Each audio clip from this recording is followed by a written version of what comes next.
310 की सूचना को ग्राह्यता पे नियम 58 में आपने बोलने का अवसर दिया। मैं आपका धन्यवाद करता हूं और आपके माध्यम से मैं सरकार का ध्यान आकर्षण करना चाहता हूं। कल राज्यपाल के अभिभाषण में बात हो रही थी कि हिमछादित पर्वतीय क्षेत्र के लोगों को 50% बिजली की 200 यूनिट में मांग। इसी तरह ये जो आज भूमिधरी का मामला है, ये उन्हीं पर्वतीय क्षेत्र के लोगों का है जो अगर उनके बेटे या उनके परिवार का कोई सदस्य देश की सीमाओं में सैनिक के रूप में सेवा दे रहा है या कोई प्रशासनिक अधिकारी के रूप में तो यहाँ पे प्रदेश में या केंद्र में अपनी सेवाएं दे रहे हैं, लेकिन उनके परिवार के जो लोग पीढ़ी दर पीढ़ी, चाहे मुंशियारी है या धारचूला है, इन तमाम जगहों पे जो रह रहे हैं, आज उनके साथ एक बड़ी उनके ऊपर संकट के बादल छा गए। सबसे पहले मैं जिक्र करूंगा, मैं देख भी रहा था जिसको हम अंतिम गांव कहते थे, उसको देश के माननीय प्रधानमंत्री जी ने प्रथम गांव का दर्जा दिया है। उसी के तर्ज पे मेरी विधानसभा का गुंजी गांव, जहां पे शिवधाम बनने की तैयारी हो रही है, उसका भी हम स्वागत करते हैं। लेकिन शिवधाम के नाम पर जो पीढ़ी दर पीढ़ी जिन लोगों ने देश की तमाम, चाहे देश की आजादी की लड़ाई हो या भारत चाइना की लड़ाई हो या राज्य सरकार की सेवाएं हो या केंद्र सरकार की सेवाएं हो, उन सेवाओं में महत्वपूर्ण भूमिका जिन परिवारों ने निभाया, आज उन लोगों को शिवधाम के नाम पर वहां से बेघर करने की कोशिश की जा रही है। माननीय अध्यक्ष जी, जिस भूमि को हस्तांतरण करने का अधिकार भारत सरकार को नहीं है, उसको जिला प्रशासन ने उनकी गोचर भूमि और शमशान घाट और ही पर्यटन विभाग के नाम कर दिया। जिन लोगों ने आस लगाई थी, जहां के लोगों ने अपने पलके बिछाए देश के प्रधानमंत्री जी के आगमन पर, उस गांव के बुजुर्ग से लेके बच्चे सब उनके स्वागत में थे और उन्होंने सोचा, और उसका परिणाम भी है कि आज वहां कई श्रद्धालु आ रहे, दर्शक आ रहे हैं। लेकिन एक आशा की किरण भी जगी, जहां पे लोग जाना तक पसंद नहीं करते थे। उन्होंने कहा अब तो हमारी भूमि में हम स्वरोजगार के लिए सरकार से वित्तीय सहयोग लेकर, ऋण लेकर होम स्टे बनाएंगे, अपने लिए कुछ, अपने बच्चों के लिए रोजगार जोड़ेंगे। लेकिन आज उनकी जो जमीन जो उनके पोजीशन में थी, आज से नहीं पीढ़ी दर पीढ़ी जिनको जो उनके पास थी, उन जमीनों से उनको बेदखल करने की कार्रवाई की जा रही है। आज वहां के लोग इतने परेशान हो गए कि कभी राजस्व की टीम जाती है, कभी पर्यटन विभाग के लोग जाते हैं और वो कहते हैं जो उनका घुड़दौड़ी का जो उनका एक जो अपने कल्चर पे था, उसको कब्जा कर दिया गया। व्यास ऋषि का जो प्रांगण था, जो उनकी मंदिर आस्था से जुड़ा हुआ, उसको कब्जा कर दिया गया है। और जो उनकी अपनी जमीन थी, जो उनके पोजीशन में था, जो उनका शमशान घाट था, उनका गोचर था, वो सब जो है जिला प्रशासन ने जो है पर्यटन विभाग के नाम कर दिया। मेरा सीधे सीधे तौर पर यह कहना है कि किसी विकास के नाम पर किसी क्षेत्र के लोगों को जो है बेघर नहीं किया जाना चाहिए। फॉरेस्ट लैंड नहीं है, उनकी अपनी जमीन। अब ये हमें नहीं कि लैंड कौन सा है, किस्मत पे, लेकिन हम इतना जानते हैं फॉरेस्ट लैंड का प्रकरण नहीं चल रहा है। आप नोटिस पढ़िए, भूमिधरी का अधिकार है, भूमिधरी का है मान्यवर, ये फॉरेस्ट लैंड का नहीं है। अगर फॉरेस्ट लैंड भी है तो हम उत्तराखंड के निवासी हैं मान्यवर। हमारे पूर्वजों ने इस उत्तराखंड को अपने खून पसीने से सींचा है, हमारा अधिकार है। आज आप मैदानी क्षेत्र में मरीन बस्तियों को स्वामित्व अधिकार देने की बात करते हैं राजनीति के नाम पर। जिन्होंने इस उत्तराखंड में अपनी शहादत दी है, जिन्होंने इस उत्तराखंड की सीमाओं को सुरक्षित करने का काम किया, जिन्होंने 1962 की लड़ाई में देश की सेना के लिए रसद सामग्री पहुंचाने का काम किया है। माननीय अध्यक्ष जी, क्या मैं अपने मेरा जो अपना बोलने का हुआ, आप उसमें भी आप वो करोगे, प्रतिबंध लगाओगे? जब आपके शरीर में जान नहीं है, आप नहीं बोल सकते, तो आपकी गलती है।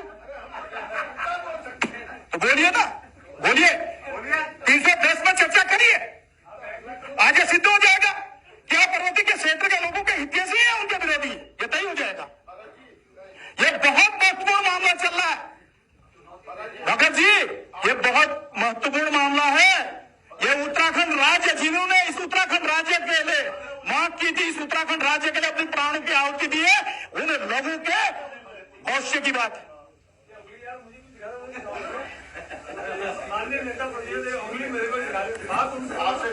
अग्रवाल जी, ये बहुत महत्वपूर्ण मामला है।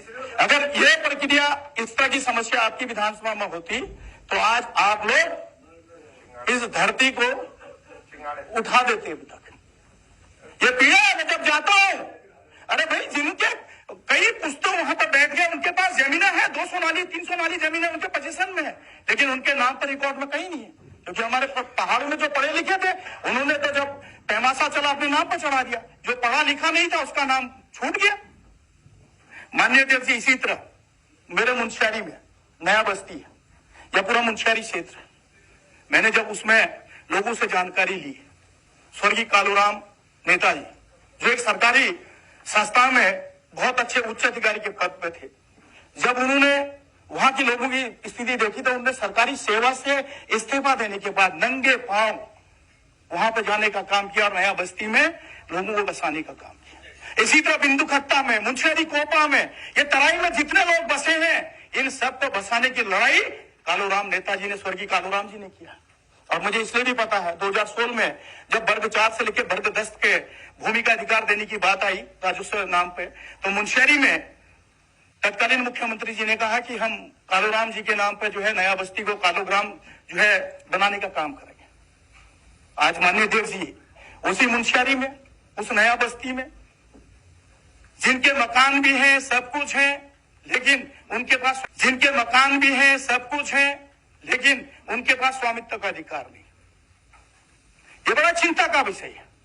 इसी तरह में जब खटीमा की ओर आता तो बग्गा चौन, जहां पर अभी माननीय नेता प्रतिपक्ष जी ने कहा, वहां पे या तो हमारे पर्वतीय समाज के लोग हैं या हमारे पूर्वांचल के भाई लोग हैं, जिनको आजादी के समय में जब तराई में आतंकवाद का प्रकोप चला था, उन लोगों को बसाया गया ताकि आतंकवाद को रोका जाए। इस उत्तराखंड को बचाने के लिए उनको वहां बसाया गया। इसी तरह हमारा गदरपुर में बिंदु खत्ता है, और क्या कहते हैं, ये मुंशियारी कोपा डैम के पास, आज वो सब भी मेरी विधानसभा के। इसी तरह बिंदु खत्ता है, बिंदु खत्ता में भी राजनीतिक रोटियां सेकी जा रही हैं कि आपको राजस्व ग्राम बनाएंगे, भूमि जरी का अधिकार देंगे, लेकिन उनकी भी आज तक लड़ी नहीं जा रही। इस तरह मेरे ख्याल से मुझे लगता है कि पूरे उत्तराखंड के पर्वतीय जितने भी क्षेत्र हैं, उन जगहों पे जो सरकारी भूमि में रह रहे हैं, उन लोगों को स्वामित्व के अधिकार की बात है। मैं आज के लिए कहना चाहता हूं, सरकार बड़ा दिल दिखाए, कोई ये पाकिस्तान से या बांग्लादेश से आए हुए लोग नहीं है। ये इस उत्तराखंड के इस माटी में पैदा हुए लोग हैं, जिनके पीढ़ी दर पीढ़ियों ने देश की आजादी से लेकर उत्तराखंड की लड़ाई तक उन्होंने यहां लड़ा है। तो क्या हमारी नैतिकता या हमारी जिम्मेदारी नहीं है कि हम उनको स्वामित्व का अधिकार देते हैं? कंक्लूड माननीय अध्यक्ष जी, क्योंकि वो कोई नया जगह नहीं मांग रहे, जो उनके पोजीशन में है, जो उनकी कई पीढ़ियों से जिन्होंने उसको संभाला है। मैं सरकार ने जो प्रथम गांव की जो श्रेणी दी है या पाइपलाइन विलेज के नाम से जो दे रहे हैं, उसका स्वागत करता हूं, लेकिन उस स्वागत में यह ना हो कि हम दिखावे के लिए कह रहे हैं कि हम इसको ये करेंगे, हम उसको वो करेंगे, और उनको विकास के नाम पर अगर उनको उनके जमीनों से बेदखल कर दिया जाए तो ये बड़ा एक उनके साथ कुथोड़ा घात होगा।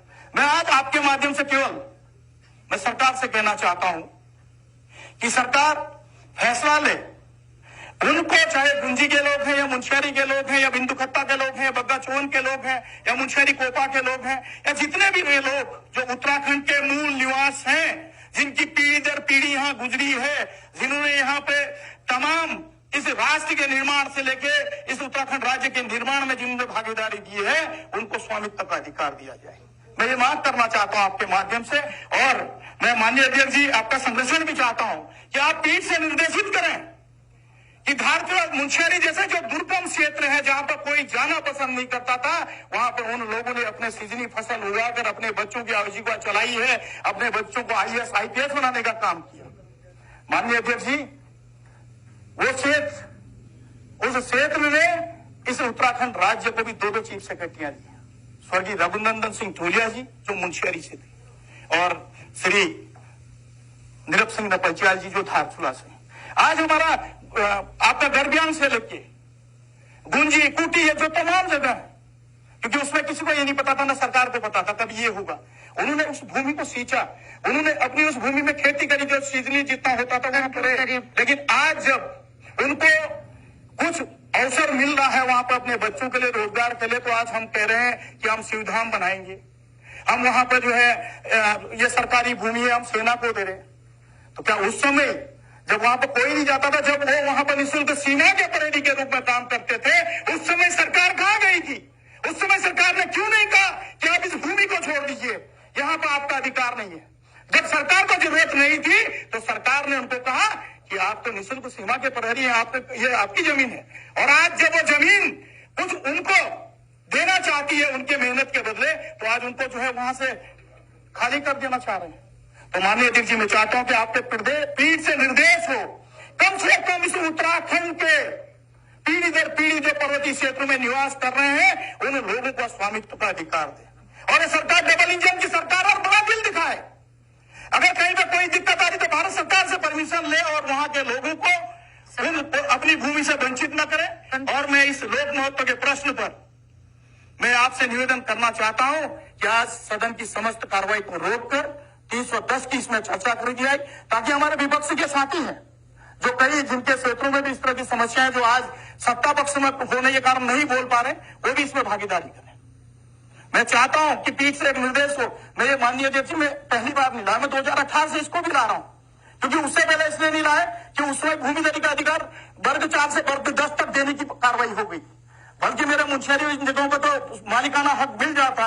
अगर प्रशासन की ओर से उसके पेपर लेट नहीं होते और एक जो राष्ट्रपति शासन लगा 1 साल तक वो नहीं लगता, तो आज मैं डंके की चोट पे कहता कि ये उस समय स्वामित्व का अधिकार मिल गया होता। और मैं आज चाहता हूं कि युवा मुख्यमंत्री है इस प्रदेश के, वो उस पहाड़ की पीड़ा को जानते हैं और वो बड़ा हृदय दिखाए, और जितना राज्य सरकार दे सकती राज्य सरकार दे, बाकी जो नहीं हो सकता भारत सरकार से मांग करें। और निश्चित तौर पर इन तमाम जिनका भूमिधरी का अधिकार उनको भूमिधरी का अधिकार दे, ही मैं आपसे